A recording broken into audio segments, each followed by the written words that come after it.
गोटे बटिका कहबी 2 मास रे बॉडी हो पूरा हाथ पात फुली मोटा मोटा हो सिक्स पैक बनी तो बंद कर आज ए सर्टकट खोजा बंद कर जो मैंने कंपटीशन खेलती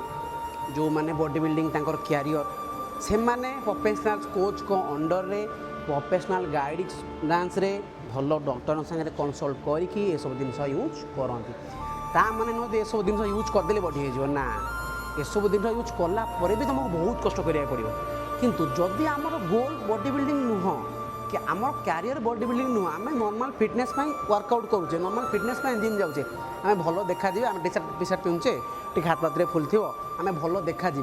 जदि से आम फिटनेस करुचे आमको ये सब जिनस केबे भी यूज करार ना ठीक अच्छे आमको हेल्दी रहीबार अच्छी हेल्दी वे आमको जीवार अच्छी नॉर्मल जोटा कि डाइट सप्लीमेंट से सब आम आराम से यूज करें जो कि साइड इफेक्ट ना तो स्टे हेल्दी स्टे सेफ।